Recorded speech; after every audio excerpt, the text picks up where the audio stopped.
When I first moved to this neighborhood with my husband, everything felt new and overwhelming. I didn't know a single soul. I had hoped we would meet our neighbors together, but my husband wasn't interested. He said, "You go, I'm busy." So I went alone, carrying a small basket of gifts to introduce myself. That's when I first met Sarah. She was warm, with kind eyes and a calm voice. We bumped into each other several times at the supermarket and nearby stores. Over time, we grew closer, often sharing tea at her cozy home. She would always smile and listen as I spoke about my new life, my dreams, and my pregnancy. One day, over tea, Sarah told me something surprising. "By the way, my husband is the CEO of the company where your husband works." I blinked, stunned. "I had no idea, but please," she said gently, "don't tell your husband. I don't want things to get complicated." I nodded. I respected her wish and kept it a secret, even though a tiny worry began to grow inside me. Meanwhile, my husband kept growing colder and more distant. He rarely smiled. He spoke harshly over small things. Sometimes I wondered if I had done something wrong, but deep down, I knew it wasn't me. One terrible evening, after a small argument in the car, he forced me out on the side of the road and drove away. I stood there, pregnant, alone, and heartbroken. Tears blurred my vision as I struggled to call someone. Anyone. Luckily, a kind stranger helped me to the hospital. I was shaken, but safe. While lying in the hospital bed, I thought of Sarah. Would she even care? Or would she quietly pretend nothing happened? The next day, everything changed. Sarah appeared at the hospital. Her face was serious, her hands gripping mine tightly. "Don't worry," she whispered. "I'm here now." I didn't know it yet, but this was only the beginning. Something much bigger was already in motion, and it would shake my world more than I could ever imagine. Sarah's visit to the hospital wasn't like anything I had expected. She wasn't just there to comfort me. She was there, with a plan. She sat down beside my bed, her face full of quiet anger, but her voice calm and careful. "I know what happened," she said. "And I know it's worse than you think." Blinked at her, confused. "What do you mean?" Sarah hesitated, then leaned in closer. "I've been watching him," she said. "Your husband. For weeks." My heart stopped. "Watching him?" I repeated, my voice small. She nodded slowly. "Ever since you first told me about his behavior, I got suspicious. I hired someone, a private investigator." My mouth dropped open in shock. Why would she do that? Why would she go that far? For me? Sarah squeezed my hand. "I didn't want to tell you before I was sure. But now, I have proof." "Proof? Proof of what?" Before I could ask more, a nurse came into the room. Sarah pulled back quickly, smiling like nothing had happened. After the nurse left, Sarah whispered, "Get your strength back. You'll need it. There are things you deserve to know. But not today." I could barely sleep that night. My mind raced with questions. What was my husband hiding? Why was Sarah so determined to help me? And most of all, could I trust her? The next morning, Sarah returned, but she wasn't alone. With her was a tall, serious-looking man in a gray suit. "This is Mr. Carter," Sarah said. "He's a lawyer. My family's lawyer." My heart pounded in my chest. A lawyer? Why would I need a lawyer? Mr. Carter gave me a kind smile. "Don't worry. I'm here to help you," he said gently. "You're not alone anymore." Sarah placed a file on the table beside my bed.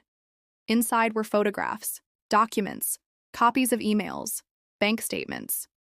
I felt sick as I flipped through them. There were pictures of my husband meeting with another woman at restaurants, hotels. There were bank records showing large withdrawals, money he had hidden from me. There were even messages where he called me horrible names, laughed about getting rid of me. Tears filled my eyes. My whole world crumbled in a few pages. "Am I sorry you had to see this?" Sarah said softly. "But you needed to know the truth." I couldn't even speak.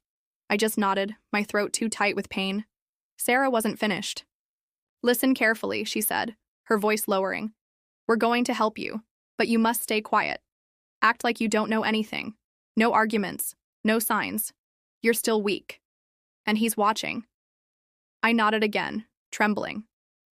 Inside, a fire had started.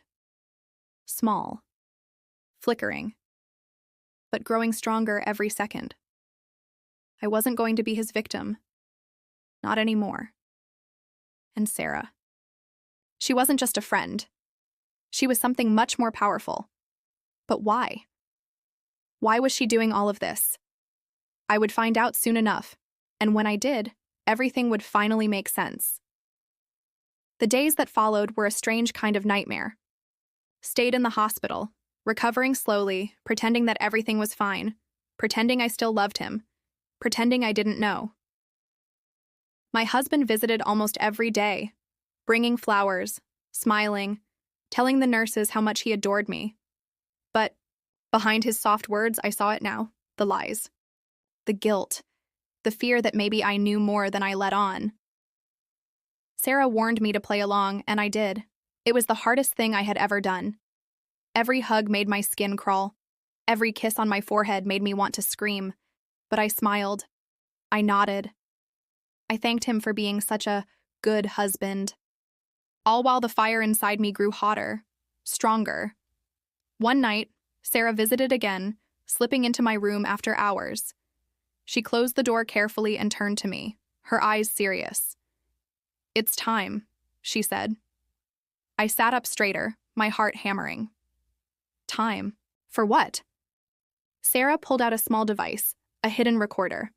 "You're going to get him talking," she said softly. "You'll make him admit everything." I froze. "I can't," I whispered. "He's too careful." Sarah smiled, a sharp, knowing smile. "Not if you push the right buttons." She sat beside me and explained the plan. Tomorrow, when he visited, I would act emotional, broken, desperate. I would tell him I needed to know the truth, that I forgave him for anything he had done, as long as he promised to stay. He wouldn't be able to resist. He thought I was weak. He thought he had won. And that, Sarah said, would be his downfall. The next afternoon, the hospital room felt like a stage. I wore no makeup. I let my hair hang loose. I looked as broken as I felt inside. When he walked in, holding a big bouquet of roses, I forced a shaky smile.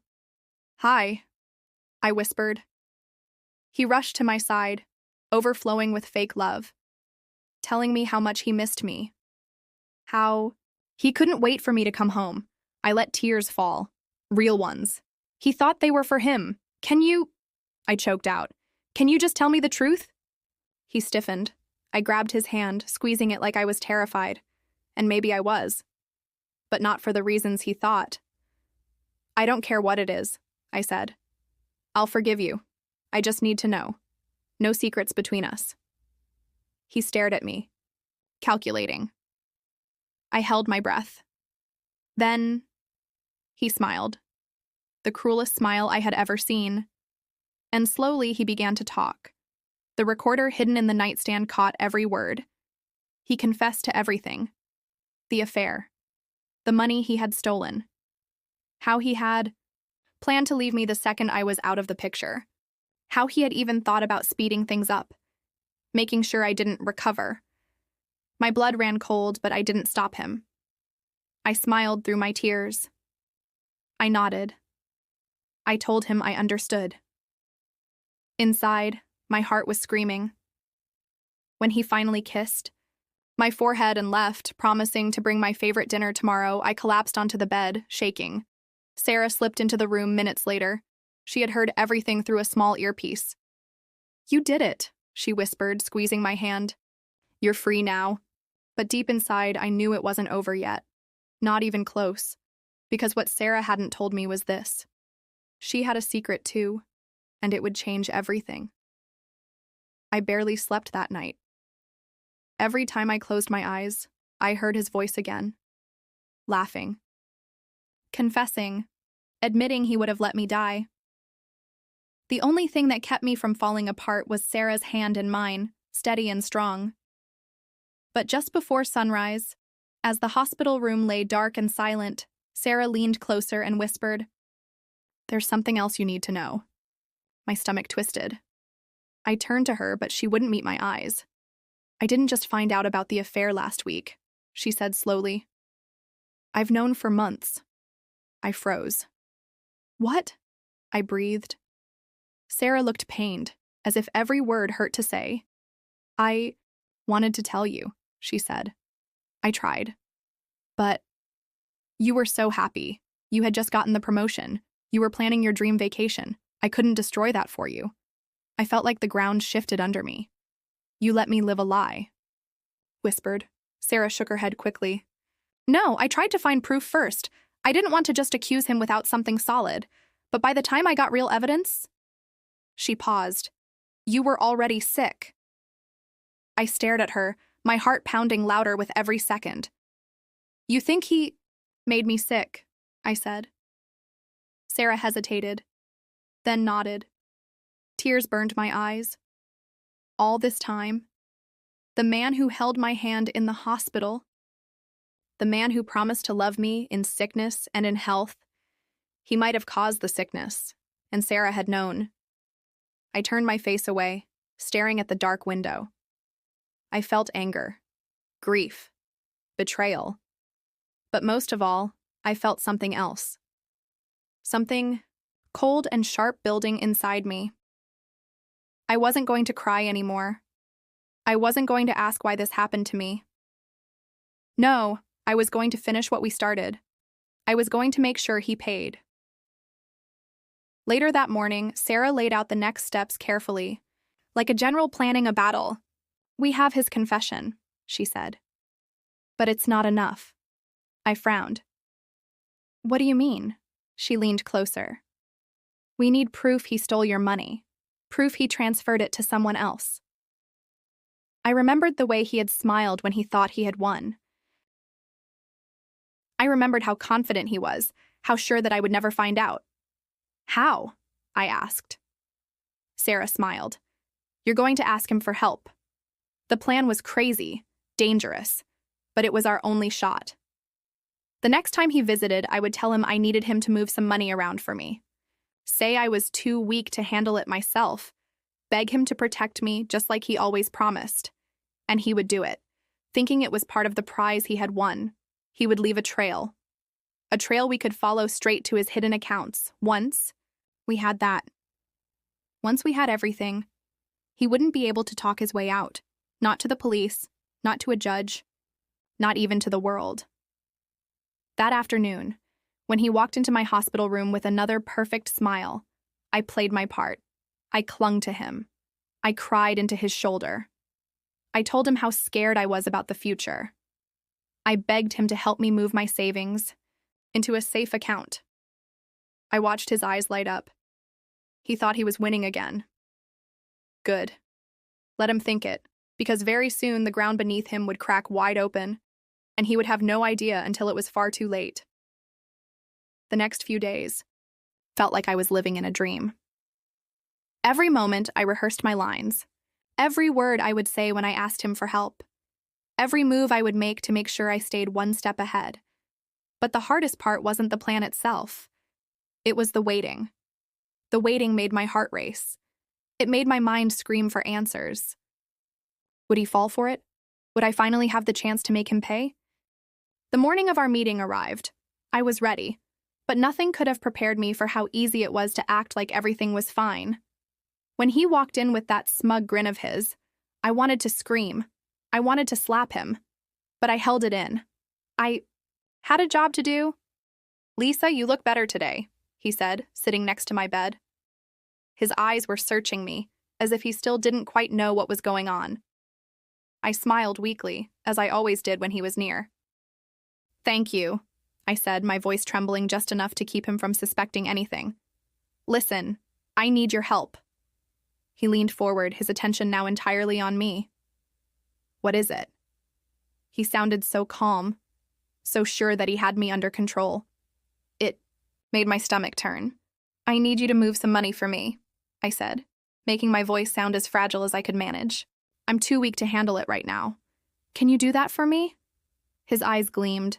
He was hooked. He thought he had me cornered. He thought he had won. Of course, I'll take care of it, he said without hesitation. I'll make sure it's all safe. I hid my smile behind my hands. The trap was set.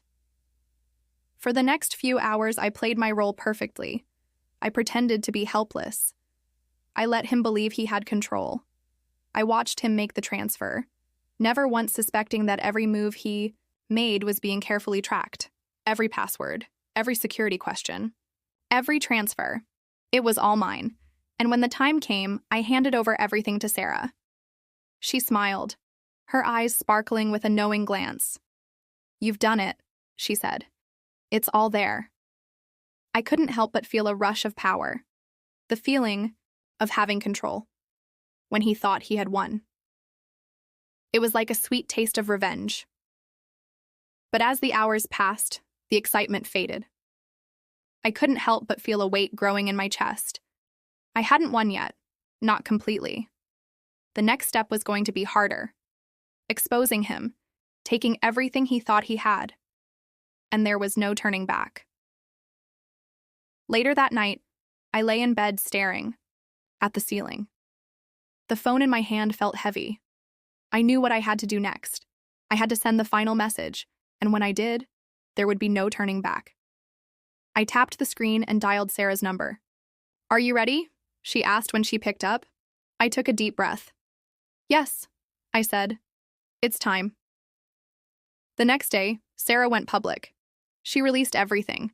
Every detail, every account number, every password. It was all over the news. My husband's dirty little secret was exposed for the world to see. The company couldn't deny it. The lies couldn't be hidden, and he couldn't escape. It was over. But even as the dust began to settle, I felt a strange emptiness. What had I really accomplished? Had I avenged myself? Had I gotten justice? It didn't matter now. The only thing that mattered was my future, and my future was finally mine. The days after Sarah's big reveal were filled with chaos, and yet there was a strange peace in it. I had no more control over what was happening. It was out of my hands now. But even in the midst of this whirlwind, one thought continued to linger. What now? I hadn't expected the response to be so intense. The social media backlash, the endless calls from the press, the accusations from his family. But even that couldn't touch me. In the weeks that followed, his life unraveled in ways I hadn't imagined. The company he worked for had no choice but to fire him after the scandal became public. His reputation was in tatters. The job offers he once had lined up evaporated. And most satisfying of all, his family had begun to distance themselves. He tried to save face, of course. He tried to reach out to me, to beg for my forgiveness. But I ignored him. I had made up my mind. But as time passed, I started to wonder, had I made the right decision?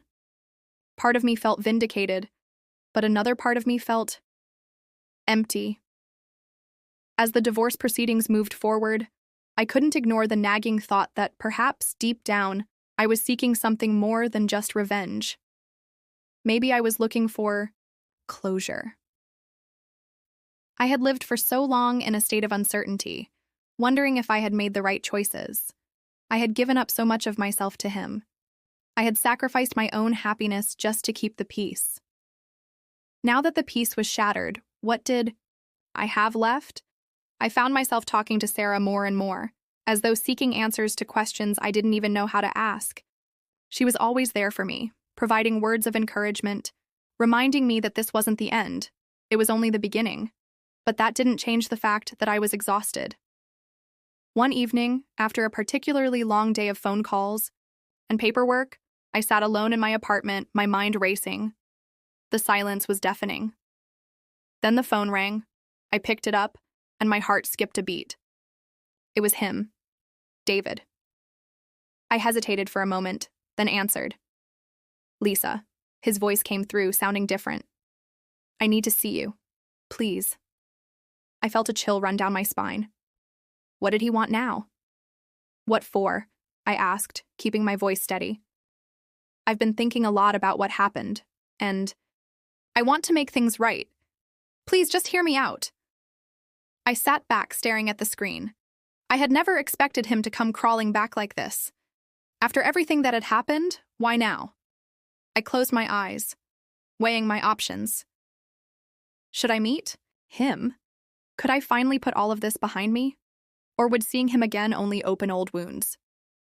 There was a long silence on the other end of the line before he spoke again, his voice softer now. I'm sorry. I know I can't undo what I've done. But I want to try. I can't lose you, Lisa. I need you to understand. I felt a wave of anger surge inside me. How could he still act like nothing had happened? How could he sit there pretending to be the victim? You don't get it, David, I said, my voice rising. You don't get to just come back and make everything okay. You ruined everything. And now you're asking for forgiveness? I hung up before he could respond. It was over. The story was finally ending. I was done. But as the night wore on and the weight of the phone call settled in, I couldn't shake the feeling that this wasn't the last I'd hear from him. He was desperate. He was dangerous. And I had a feeling he wasn't going to let go without a fight. Days passed after the phone call, and yet David's words echoed in my mind.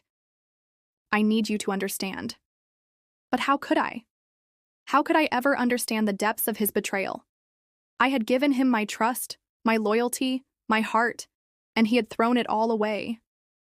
But now he was back, and I had to deal with the consequences. I kept myself busy, focusing on the things that mattered, my baby, my health, my future. But as much as I tried to push him out of my mind, I couldn't shake the feeling that something was coming.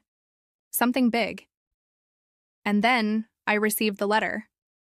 It came one afternoon, a thick envelope sealed with my ex-husband's name. I had no idea what it was, but I already knew it wasn't good. I opened it slowly, reading the contents carefully. The letter was from his lawyer.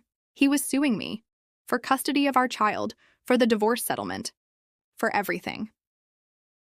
He claimed he had been wronged in the marriage and that I had taken everything from him.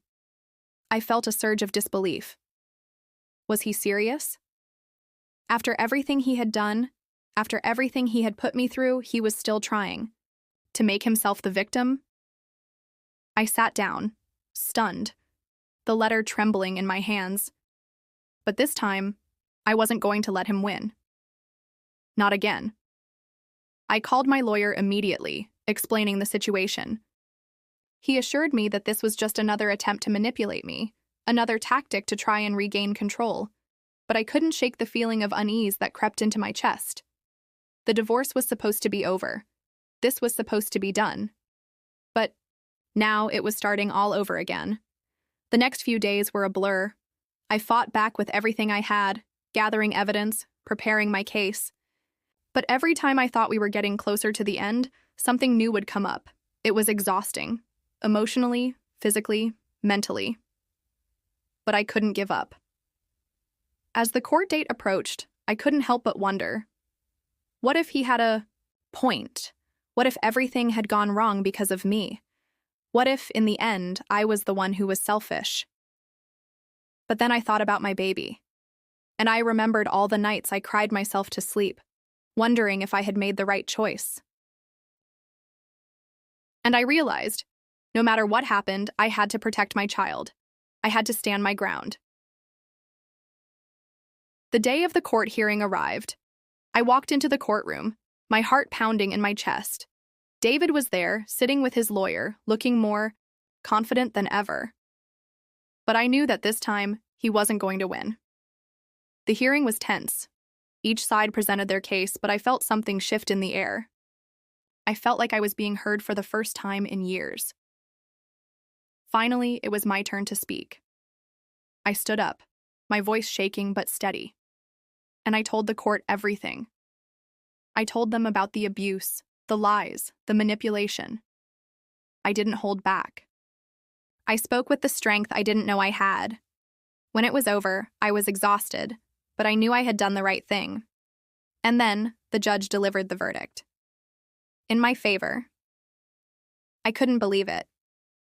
It was over. David lost the case. He lost the custody battle. And he lost everything. He tried to appeal, of course, but it was too late. His actions had caught up with him, and just like that, I was free.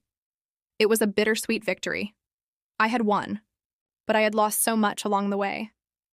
As the days passed, I focused on what truly mattered. My baby, my family, my future. I thought of Sarah, of how she had been there for me when I needed her the most. She had shown me what it meant to truly be a friend, and I would never forget that. In the end, life had a funny way of working itself out. Things didn't go the way I planned, but I had emerged stronger, more confident, and in the end, that was all that mattered.